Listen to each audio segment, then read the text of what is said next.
I want to be excited for this. I do. But I also try to learn my lesson when I play these fucking games, which is, I don't know if it's not going to be torn away from me. I have been gotten by this game many times already. Deluded into thinking that I'm safe attaching to these girls. I need this, okay? Hello, and welcome back to Therapist Plays Doki Doki Literature Club. All right, we last left things in a very emotional place, and I was feeling some very complicated things, as I'm sure it is the game's goal by this point in the story. And in the spirit of this game's meta storytelling nature, I think the community's reaction to the playthrough is also a part of the game's intended storyline in a way. And I'll explain why.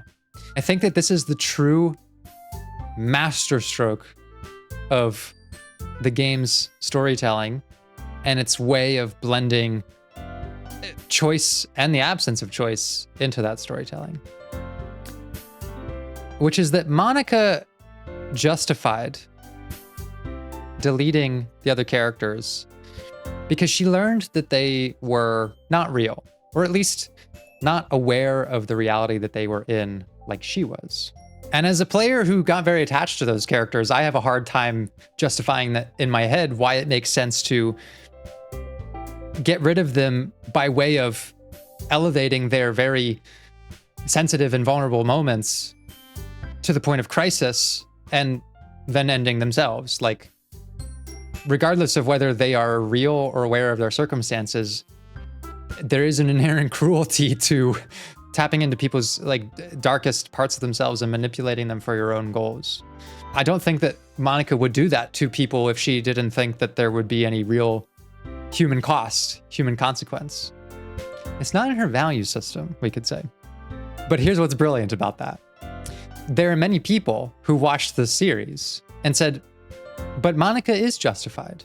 Because imagine learning that you were the only self-aware person in this reality, and that this instinct to find meaning would naturally come at the cost of anything else around you, especially if you knew that those affected, these other characters, were only affected insofar as their code was wiped, and would they even know any different? And there's plenty of people who are like, no, fuck that, like there's no empathizing with Monika. I land somewhere in the middle, which is to say that the game nailed its premise. It wants you to feel exactly as Monika does. These characters aren't real. What cost is there to lose them when she is the only one who's really impacted? But Monika herself is in the game. She is a part of the narrative. She's also just code. She's just written to be self-aware. And so to say, you should allow Monika the justification to delete characters who are not going to feel that impact. And then to also feel like it is somehow unjustified to delete Monika because she is aware when she is also just a character. And so the game creates this like emotional paradox that says, allow Monika to be justified deleting these characters, but you should feel bad about deleting Monika for the same reasons. And then I'm left with this guilt of like, well, I don't really want to delete Monika, but I don't really have a choice either. And I feel bad about it. It's pushed me outside of my value range, and I feel that sense of guilt. And it did the same for Monika. She proves the premise that an attachment to something that is not inherently real is still a valid attachment and creates real emotional crises for us. She didn't delete them. She preserved them in some way, and we're about to see how that plays out. And in the same way, like, I understand that there is limited practical consequence to deleting Monika because I can just restart the game. So there is this very interesting paradox about empathizing with characters who we identify with and attach ourselves to because they represent us in some ways, and to feel the consequences of harming them, even if we know the harm is only in the context of play. I know I was like personally actually affected by these choices and visuals and things because they tap into real experiences I've had. And the same is true for many of you out there as well. which is why this game still has such an active community so many years later. And so if you had a strong reaction to deleting Monika, a sense of injustice about that,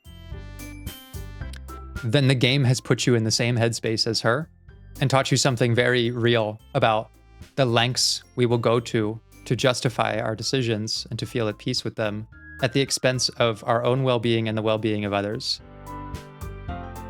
It's brilliant. It's fucking brilliant, and it's not even over. We're gonna continue to the end of the game in this episode and also start, well, not actually these side stories. We will get to the side stories, but I actually still want to go through and see like the Natsuki and the Sayori route. I am not done with these characters. I think there's plenty of potential left to explore their characters and how we all relate to them. But we still need to finish things out the way they've been set before us.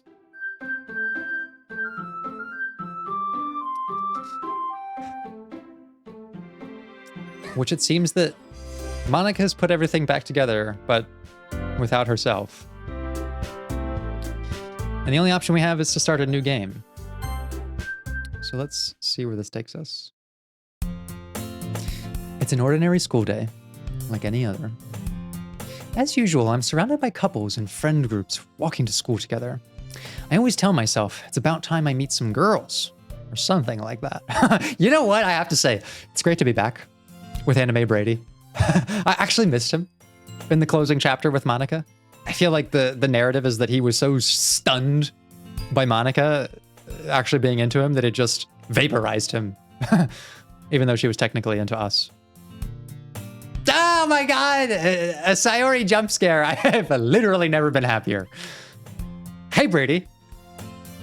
Well, there already is one girl. We are so back. That girl is Sayori, my neighbor and good friend since we were children. We used to walk to school together every day. And recently, we've picked up that habit again. Brady, are you proud of me? Oh my god, I'm gonna cry. I'm so gonna cry. Why? Why are you asking that? For what? You know, for waking up on time. Oh, I am so proud. We're healing. We're healing, everyone. Well, you've been doing that for a while now. Uh-huh. But you never even said anything about it. Even though we walk to school together every day. Well, yeah. I always thought it was implied. Oh, going back to the implicit, explicit rules discussion. Interesting how that comes together in this dynamic as well. Things we think are explicit by the fact that we continue to show up on time for Sayori, and she's here every day, so she knows that we know she's getting up, but sometimes you really do need to say these things aloud. We can rely on people's intuition to tell us very important things about each other, like that we clearly care about Sayori. That's implied by so many things. But some things do deserve an explicit note. So this is your reminder to tell someone in your life, especially if it's yourself, that you are proud of something they did or that you did. Don't think that just because you feel it, that person knows, especially if that person is you. It's embarrassing to say out loud. Come on, please, please. Anime Brady, tell her. It's good motivation. Fine, fine. I'm proud of you, Sayori. It's actually healing me. We cross the street together and make our way to school. As we draw near, the streets become increasingly speckled with other students making their daily commute. By the way, Brady, have you decided on a club to join yet? A club? I told you already. I'm not really... I start to say what I always do, that I'm not interested in joining any clubs. But something tells me Sayori would take more offense to that now. Something tells you.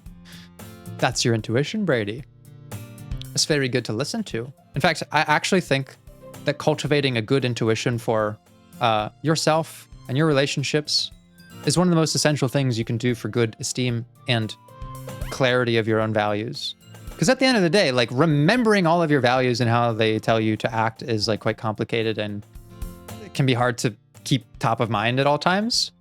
And so your intuition is there to give you like a very real, immediate sense of who you are and how you should attend to things in your life. But this intuition must be tuned to your values because otherwise it becomes impulsivity. I can act quickly on values that tell me I should tell Sayori that I'm proud of her because I know that that's important for me and for her. When intuition is not tied to values, it becomes impulsivity, and we're just reacting to get distance from stressors. The stressor here being like a need to be decisive or worrying about disappointing Sayori or something. So that something that Anime Brady is talking about here is his intuition, which is good to learn about for yourself and good to listen to. After all, how could I tell her that clubs are a waste of time when she's starting a club of her very own? Oh my God. Oh my God, is that implying what I think it's implying? Actually, yeah. I think I've decided on a club. Really? Oh, which one? Tell me. I think I'll keep it a surprise. Look at him baiting her positively into a heartwarming surprise. I love this Brady. He's great. Ooh, Mimi, be patient. You'll find out soon enough. I used to ask myself why I let myself get lectured by such a carefree girl. But I started to realize that, in a way, I envy her. When Sayori puts her mind to something, she can accomplish great things. So that's why I feel like I should do something special for her. And now I'm feeling very conflicted again. Which is that this is a win. There's a lot of restorative qualities to what we're seeing here, but is the implication that it's because Monika is not there? And that if she wasn't, this would mean Sayori wakes up on time. Anime Brady is not as dismissive and imprecise in his understanding of his friends. We'll need to see more, but it gives me a complex feeling because, yeah, I would hope that there's a way for everyone to be involved, Monika included, without that meaning that it's going to always end in the other girl's destruction. The school day is as ordinary as ever, and it's over before I know it. After I pack up my things, I stand up, gathering my motivation. Let's see. I recall the room number of the club from a flyer I saw. I walk across the school and upstairs, a section of the school I rarely visit. Before long, I find the room. I timidly open the door in front of me. Hello! Brady! Anime Brady jump scare. What are you doing here? Well, I glance around the room. Huh. So you're the Brady that Sayori's always talking about. Thank you for stopping by. It's a pleasure to meet you, Brady. We're the Literature Club. I hope you enjoy your visit. Come on, Yuri. No need to be so formal. He's gonna think we're really strict or something. Sorry, Natsuki. The tall one, whose name is apparently Yuri, seems to be quite shy compared to the others. In comparison, the girl named Natsuki, despite her size, seems like the assertive one. Man, all his best qualities are back. Well, it's nice to meet both of you. I look forward to working with you. What? Working? Brady, don't tell me you're... That's right. The club I've decided to join is yours, Sayori. The Literature Club. Sayori's eyes light up. No way! No way! Sayori wraps her arms around me, jumping up and down. I want to be excited for this. I do. But I also try to learn my lesson when I play these fucking games. Which is, I don't know if it's not going to be torn away from me. Because I have been gotten by this game many times already. Deluded into thinking that I'm safe attaching to these girls. And you could even see that like Sayori broke me. After she left the story, I was like, fuck it. I have to find a way to not care as much about the rest because I can't do anything about it. Which is also brilliant because that's like what Monika had to do to get rid of them, is she had to like break her own brain into saying, well, they're not real, so I don't care as much about what happens to them. And I had to tell myself, well, I can't save them, so I should care less too. It's just like, it's just genius. It's genius what it's doing. Hey, well, if Sayori's this happy, then I'm sure it won't be so bad to have you around. Even Natsuki is like very well behaved in this reality. Not to mention, there's 4 of us now. That means we can become an officially recognized club. Oh, they were going like under the radar before. Clandestine shit. I don't know what to say. We have to celebrate. What an appropriate day for that, isn't it? Yeah. After all, Natsuki decided to... Hey, don't ruin the surprise. Sorry. Everyone sit down at the table, okay? I even find myself putting less sass in Natsuki's dialogue. Brilliant. Cinema on behalf of the storytelling that even though it's a unvoiced game, the context clues are telling me exactly how to read it. How about I make some tea as well?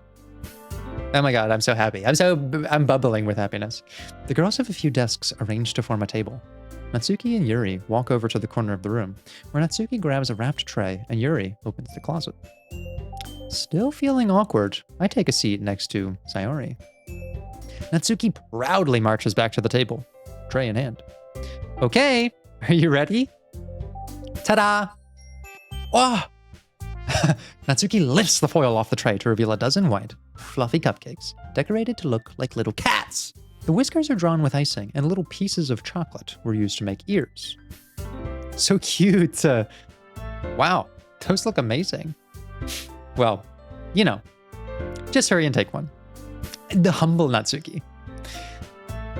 Sayori grabs one first, then I follow. It's delicious. Sayori talks with her mouth full and has already managed to get icing on her face. I turn the cupcake around in my fingers, looking for the best angle to take a bite. Natsuki is quiet. I can't help but notice her sneaking glances in my direction. Is she waiting for me to take a bite? I finally bite down. The icing is sweet and full of flavor. I wonder if she made it herself. This is really good. Thank you, Natsuki. It was Monika all along, making us misbehave to such lengths. Well, of course it is. I'm a pro, after all. There's no need to thank me or anything. As Natsuki struggles to accept the compliment, Yuri returns to the table, carrying a tea set. She carefully places a teacup in front of each of us before setting down the teapot next to the cupcake tray. You keep a whole tea set in this classroom? Don't worry, the teachers gave us permission.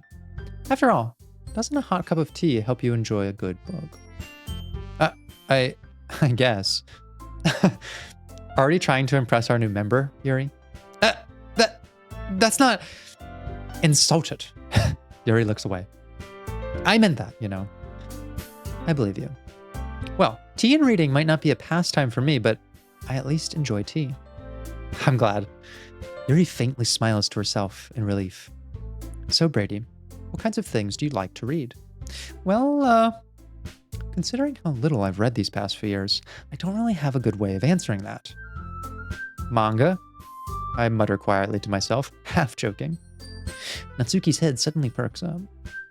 It looks like she wants to say something, but she keeps quiet. Not much of a reader, I guess. Well, that can change. What am I saying? I spoke without thinking after seeing Yuri's sad smile. Anyway, what about you, Yuri? Well, let's see. Yuri traces the rim of her teacup with her finger. My favorites are usually novels that build deep and complex fantasy worlds. The level of creativity and craftsmanship behind them is amazing to me. This is one of the things that helping us understand that the characters still have the same issues. Monika or no Monika.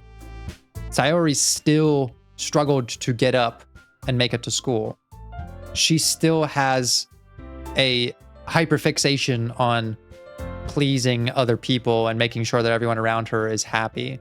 Yuri still has that need to kind of explore dark aspects of herself, still has the layers of insecurity. Natsuki still a bit brash and wanting attention, but not liking to show that she wants or needs it. Take those personality quirks as they are and start to dial them up to issues, and you have how things played out before. And it's possible that that was a lot of Monika's doing, but it's not suggesting, to me at least, that she was the cause for their issues in any way, but more so a catalyst. And telling a good story in such a foreign world is equally impressive. Yuri goes on, clearly passionate about her reading.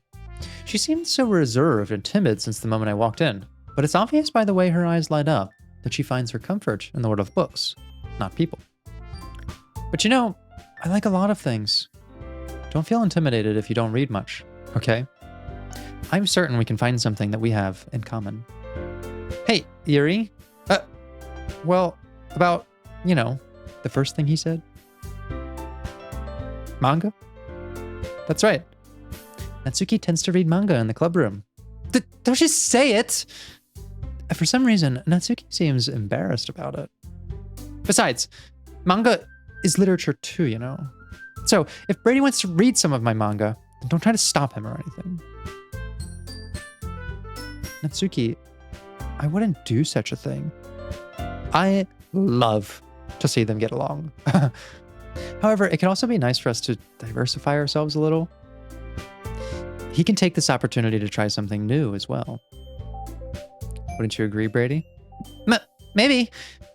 Sensing the tension, Sayori jumps in. Right? That's tension? That's tension. I'll take that. I'll take that over the tension of not being sure that we will never see one of them again after we leave this classroom. Jump on into the tension, Sayori. It's totally fine. Maybe we can all try something new. I think it could be fun. And we'll all get to know each other a little bit better too. I mean, that's the kind of thing literature clubs do, right? I don't disagree or anything. Yeah, you're right, as usual. President. Oh, Sayori! She is flourishing in this reality. Guess that means I should try picking up a novel or something, huh? Well, that would make two of us. I wouldn't mind doing it if I'm not the only one. Then as for Yuri, is she gonna get her into manga? I have to read manga? Jeez, you were the one that suggested we diversify. You should be a little more open-minded. It's kind of hurtful. Hurtful? I didn't realize. Their communication style is completely different. Their sensitivity to each other's differences and responsiveness to them. There's so much less defensiveness in all of these interactions, which to me says like more self-security and security between them. Like, think what it takes for someone like Natsuki to tell someone else what you said is hurtful to me. When was the last time you told someone that directly and didn't just feel it and either hope that they would discover that this thing was hurtful, or you decided that it would not be worth telling them because you'd either be rejected or you don't want to show a vulnerability because it feels like a weakness? Because in this situation, I find it to be a very good strength of Natsuki to just say, yeah, like, that was hurtful. I care enough about our relationship to let you know that.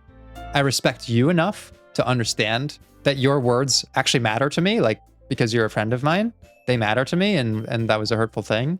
And I feel secure enough about myself to tell you that this was hurtful for me and not hide it from you. Like, it's wonderful. I love it. This is one of the first major milestones that I'll typically see when working with someone who has this kind of like anxious, avoidant communication style, is when they start to act more assertive and realizing that assertiveness does not mean what Natsuki usually presents as, which is like kind of brash and blunted. It's just more direct and clear and communicates standards. Like, we're not going to have a standard of saying hurtful things to each other in here. That's when I start to also feel very proud of my anxious clients for learning to balance that ability to be direct without pushing away and being open without exposing too much. Great job, Natsuki. And great job, Yuri, for responding with what seems to be like a genuine empathy. With a guilty expression, Yuri thinks to herself, I'm sorry for disrespecting your interest. These girls got therapy somewhere. Somewhere in the void between their lives ending and coming back. It's like they went to therapy, sorted out all their shit, and came back with all of the tools that I have been identifying them needing this whole time. And this is the best thing ever. But there's a little hollowness to it without Monika, for sure. I don't want to feel like all these good things are only at the cost of, without her own stressors, it could have been a very balanced character herself. If you're into it, then I'm sure it's a worthy form of literature. Are you just saying that? No. I've realized my error. So, if you're willing to consider starting a novel, then I'll offer my gratitude by finding a manga to read as well. Really? I mean, it makes me happy that you This is amazing! They're communicating emotions to one another. They're looking for a commonality instead of highlighting differences and using that to justify distance. What do you think of this anime, Brady? Are you witnessing what I'm witnessing? Is this as hype as it is for everyone else? Or am I just like so therapy brained that I'm like, a good communication is like literally the most exciting thing to me. You can trust me to find something that you'll... I'm losing it. I'm fucking losing it. In a good way this time. Same here. Perhaps I'll visit the bookstore after club meeting. Just you? Would you like to come along with me? This is for healing. This is healing so much. If you don't mind. Not at all. I always go alone, so... Yeah, me too. This is so cute. Sayori, shut up. All right, nope. He's still the worst part. How fucking dare you tell Sayori to shut up? I will destroy you from every single reality so that you can no longer poison these beautiful people with your fucking nonsense. It's giving me like a very different kind of whiplash now, which is I'm swinging all the way up to positive things, but plenty of room left to hate on Anime Brady on the table here. I'll show you some manga there too, okay? Yes, I look forward to it. Natsuki and Yuri start to clean up their food. I guess the meeting's... I know that he's just telling Sayori that because they're good friends. I know. This is my comfort food for the playthrough. It's like, whenever I was feeling upset, this was my coping style. It's just, fuck Anime Brady. He's a fucking idiot. I need this, okay? But he's not all bad. In fact, I like a lot of what I'm seeing here. I guess the meeting's over, huh? Yeah, looks like it. It's nice to see everyone getting along. Isn't it? I think everyone likes you too, Brady. You think so? I just had to do it. I just had to do it to him. Well, everyone always seems to get along a little better with you around, Sarah. I love this from him. He's elevating her. Oh, Brady, don't say something like that. It's embarrassing. Well, whatever. I was surprised when you told me you were starting a club, but I think you're pulling it off just fine. Some great validation there, Brady. We're going to make it the best club ever. Now that you joined, every day is going to be so much fun. Hey, Brady, I really want to thank you. I mean, I'm really happy that you joined the club and everything. But the truth is, I already knew you were going to... Okay, should I feel okay that the music is gone? Should I feel okay with that? I've been feeling very safe in this restored reality. But I'm a little concerned that maybe I shouldn't be. There's actually something else. I wanted to thank you for getting rid of Monika. What? That's right. I know everything that she did. Maybe it's because I'm the president now. But I really know everything, Brady. I know how hard you tried to make everyone Oh my god. I've been like, I took on the role of Sayori after she left. Of like frustratingly trying to manage everyone's happiness to no success. I know about all of the awful things that Monika did to make everyone really sad. But none of that matters any. No, don't. This is... I wanted this.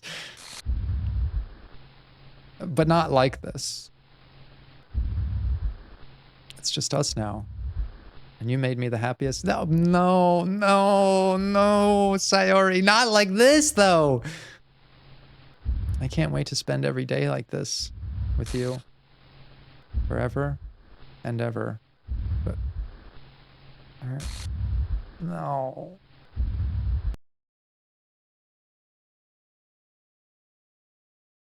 Oh my god, it's in my head. It's just in my head.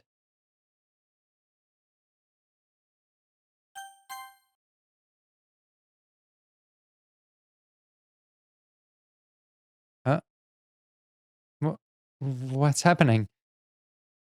I won't let you hurt him. Who? It hurts. I'm sorry, I was wrong. There's no happiness here. No! What is that? No. God damn it, I was feeling safe.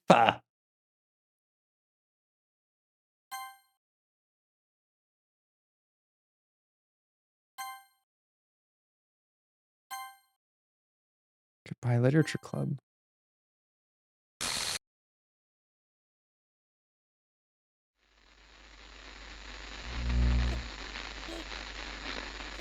Where is this going now? Can you hear me? Hi, it's me.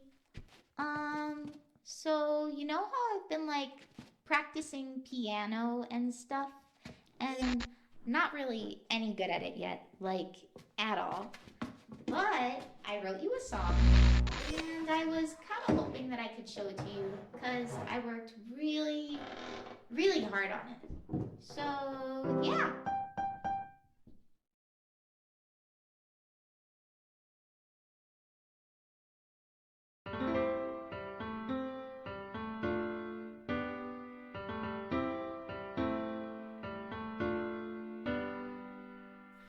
Every day I imagine a future where I can be with you.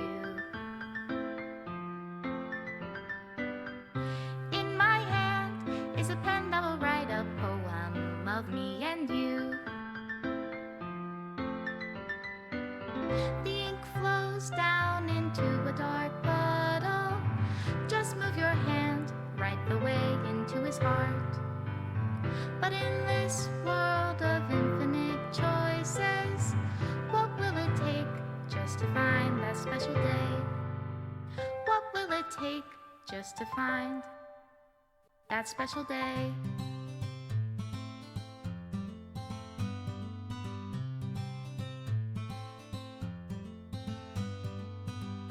Have I found everybody a fun assignment to do today?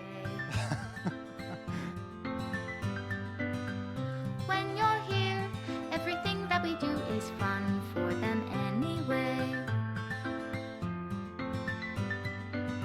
When I can't even read my own feelings, what good are words when a smile says it all? And if this world won't write me an ending, what will it take just for me to have it all?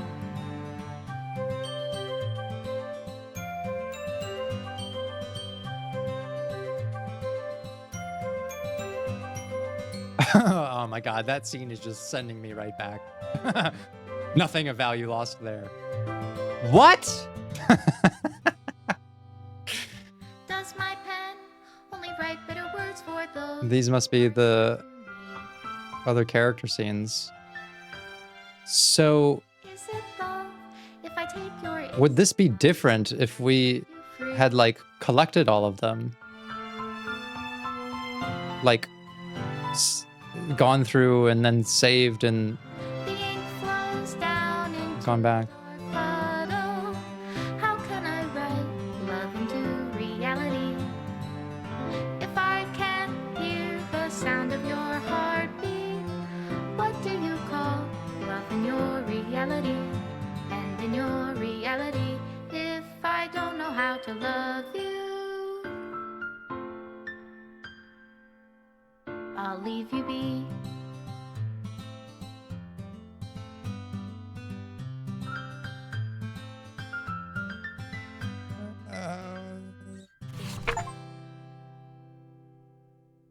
Love, Monika.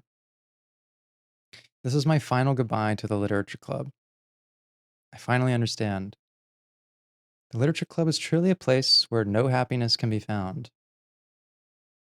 To the very end, it continued to expose innocent minds to a horrific reality, a reality that our world is not designed to comprehend. I can't let any of my friends undergo that same hellish epiphany.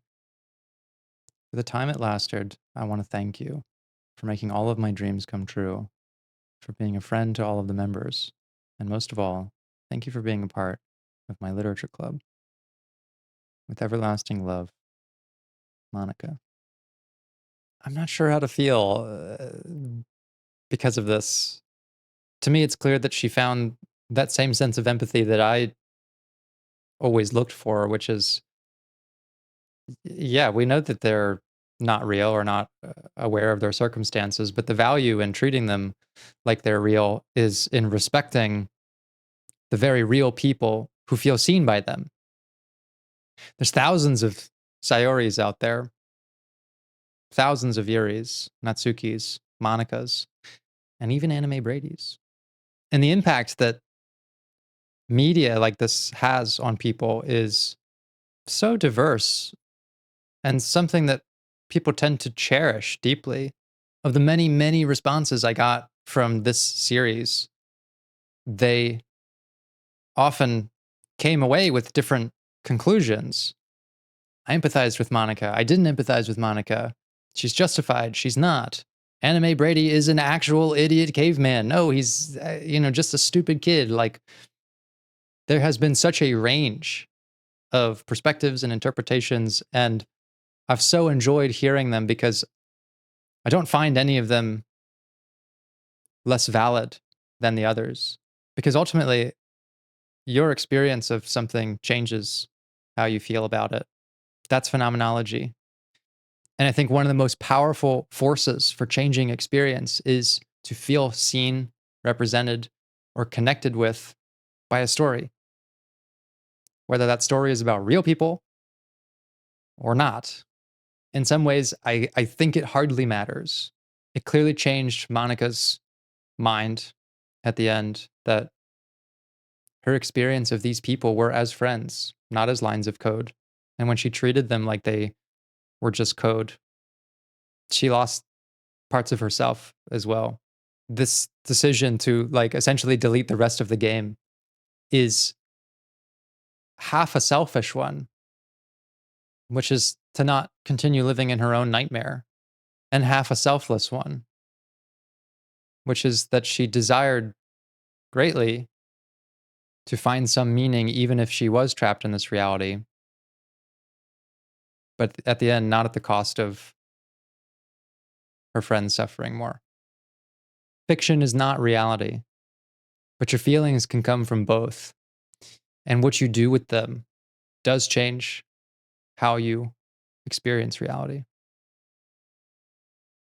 And I can only speak from my experience, but I was also happy to be a part of the literature club, even if just for a little while. Required files are missing or corrupt. Please reset the virtual machine.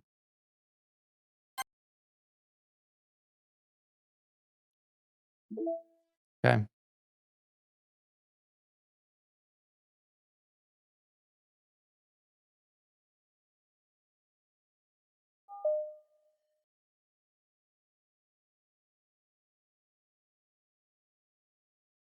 Why not?